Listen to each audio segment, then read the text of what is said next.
कटीली झाड़ियां महाद्वीपों के पश्चिमी किनारों पर पाई जाती हैं। इसमें देखो अपन ने अभी पढ़ा है कटीली झाड़ियों में कि शुष्क रेगिस्तान जैसे प्रदेशों में पाई जाती हैं। उष्णकटिबंधीय रेगिस्तान महाद्वीपों के पश्चिमी किनारों पर पाए जाते हैं। तीव्र गर्मी एवं बहुत कम वर्षा के कारण यहाँ वनस्पतियों की कमी रहती है। वनस्पति रेगिस्तानों में मैंने आपको पहले भी बताया था कि रेगिस्तानों में वनस्पति कम पाई जाती है, सिर्फ कटीली झाड़ियां छोटे छोटे बस वही पाई जाते हैं।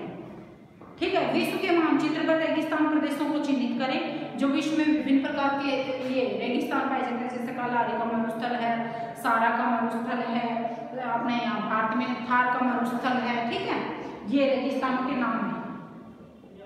रेगिस्तान क्या भारत के बड़े रेगिस्तान का नाम बता सकते हैं? तो मैंने तुम्हें बताया है भारत का रेगिस्तान कौन सा है, जो उत्तर पश्चिमी क्षेत्र में राजस्थान, गुजरात और कुछ भाग हरियाणा और पंजाब से लगता हुआ है, इसमें पाया जाता है थार का मरुस्थल।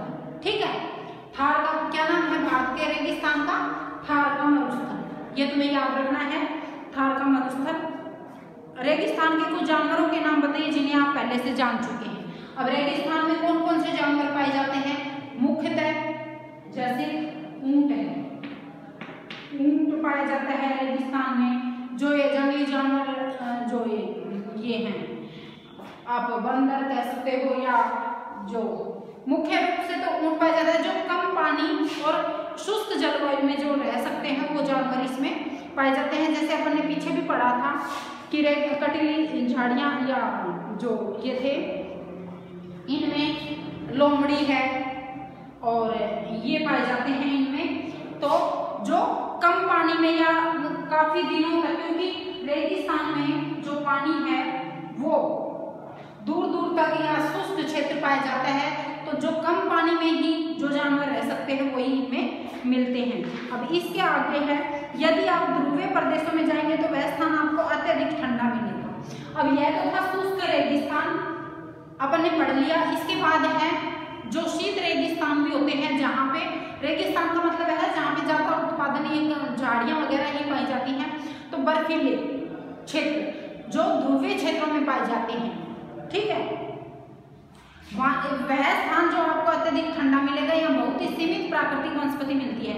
अब शुष्क क्षेत्रों में अपन ने ये मरुस्थल ही पढ़े हैं, मरुस्थल पढ़े हैं। उसके बाद ध्रुवीय क्षेत्रों में भी इस प्रकार की, क्योंकि ध्रुवीय क्षेत्र हैं वो अधिकतर बर्फ से ढके हुए रहते हैं, तो बर्फ में भी ज्यादा वनस्पति उत्पादित नहीं होती है, तो उनको भी आप शीत रेगिस्तान बोल सकते हैं। ये जैसे शुष्क रेगिस्तान है वो शीत रेगिस्तान जो बर्फ से ढके हुए रहते हैं, जहाँ पे ज्यादा उत्पादन वनस्पति का नहीं होता है।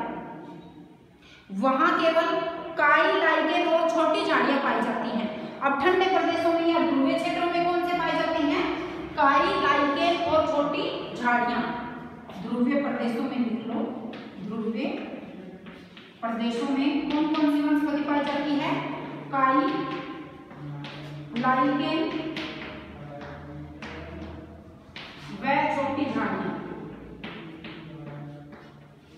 झाड़ियां पाई जाती हैं। ठीक है, अब इसके बाद में है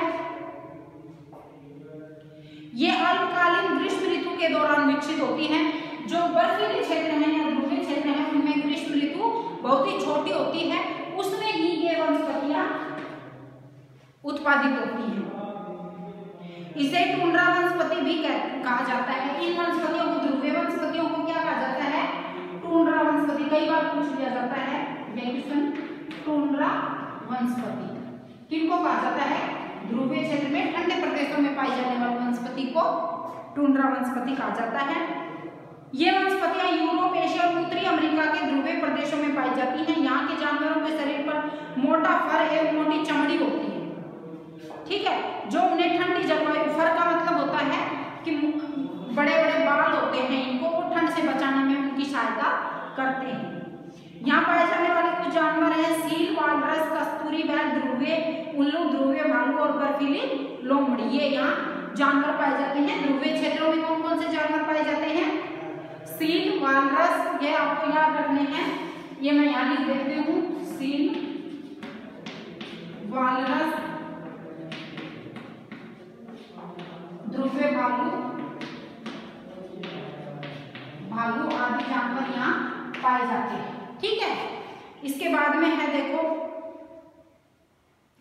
सलीमा के पिता ने उसे कुछ घने वनों के चित्र दिखाए। कुछ चित्रों में सलीमा ने देखा कि लोग वृक्षों को काटकर वनों को साफ कर रहे हैं। उसके पिता ने बताया कि स्थानीय लोग कृषि एवं आवास के लिए स्थान चाहते हैं। वनों को क्यों काटते हैं लोग? वनों को इसलिए काटते हैं कि उनको रहने के लिए, आवास के लिए और कृषि के लिए उनको जगह चाहिए होती है, इसलिए वो कुछ लोग वनों को साफ करके ये जगह उपलब्ध कराते हैं। इसलिए इन्होंने वनों को साफ कर दिया है। सलीमा सोचने लगी कि अगर वनों को साफ कर दिया है तो वन्य जीव कहाँ जाएंगे? अब वन्य जीवों की कमी इसीलिए आ रही है कि जनसंख्या ज्यादा बढ़ने से अब वनों को साफ कर दिया है कृषि क्षेत्र के लिए और आवास के लिए, तो वन्य जीव भी आप देखते हो पहले शेर, चीता, जंगली जानवर कितने होते थे, लेकिन अब इनका प्राकृतिक आवास नहीं रहा तो इनकी भी कमी हो गई है। क्या ये पुनः वैसे ही बन जाएंगे? अगर लोग इसी प्रकार पेड़ों को काटते रहे तो भविष्य में पर्याप्त ऑक्सीजन, जलवाष्प, लकड़ी, फल, मेवे आदि मिल पाएंगे क्या? अब सलीमा और उसके पिता का जो बातचीत अपन ने पढ़ी है उसमें सलीमा सोचने लगी कि अब धीरे धीरे जैसे जनसंख्या बढ़ रही है तो वन्य जीव जो पाए जाते हैं वो प्राकृतिक आवास में ही तो रहते हैं वनों में, अगर उन्हीं को काट दिया जाएगा, उनको किस लिए काटा जा रहा है? आवास और कृषि भूमि के लिए काटा जा रहा है। जो जनसंख्या बढ़ रही है क्योंकि उनको नष्ट कर दिया जा रहा है। तो अब कुछ प्रजातियां ऐसी हैं जो कि विलुप्त हो गई, अब दोबारा वो उत्पादित नहीं होंगी क्योंकि प्राकृतिक आवास ही उनका छूट गया है। क्या आप सलीमा से सहमत हैं? अपने दोस्तों के साथ वनस्पति एवं प्राणी जगत की विविधता में हो रही कमी पर चर्चा करें, इनके संरक्षण के बारे में कुछ सुझाव दें। अब अपन इससे सहमत नहीं है, क्यों? क्योंकि इसमें अपन को बताना पड़ेगा कि इसमें अपन सहमत नहीं है। क्यों? क्योंकि देखो, अगर प्रकृति को अब जितनी भी ये बीमारियां हो रही हैं, प्राकृतिक प्रदूषण हो रहा है ना, जो क्योंकि जनसंख्या अधिक बढ़ रही है तो जनसंख्या पर अपन को नियंत्रण करना चाहिए। जब भी अपन अगर जनसंख्या पर नियंत्रण करेंगे तो ही जो प्राकृतिक वनस्पति है या जो प्राकृतिक जीव जंतु है उनका संरक्षण अपन कर सकेंगे।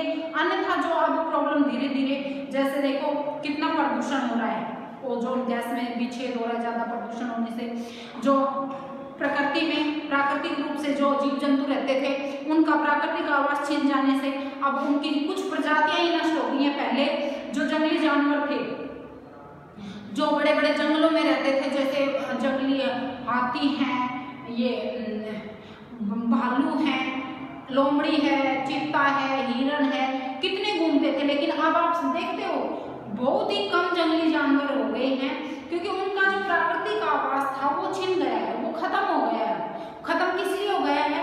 क्योंकि मनुष्य ने जैसे ज्यादा जनसंख्या बढ़ने से उनको आवास के लिए और कृषि के लिए भूमि की जरूरत होती है, कृषि और आवास के लिए, और आवास के लिए उनको जरूरत होती है भूमि की। तो वो क्या करते हैं, वनों को साफ कर लेते हैं और उनमें अपना आवास या कृषि भूमि के लिए, कृषि क्षेत्र के लिए भूमि को तैयार करते हैं। क्योंकि इतनी जनसंख्या है, उनको खाने के लिए या खाद्य पदार्थ उत्पादित करने के लिए कृषि भूमि की जरूरत होती है।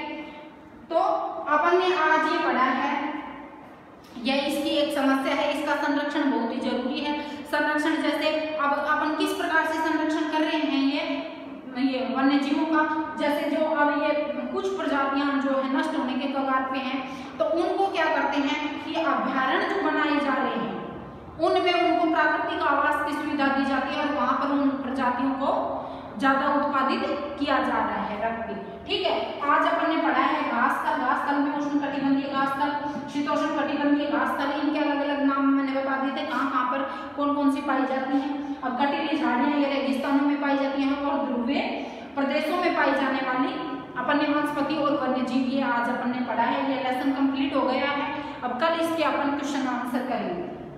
ठीक है।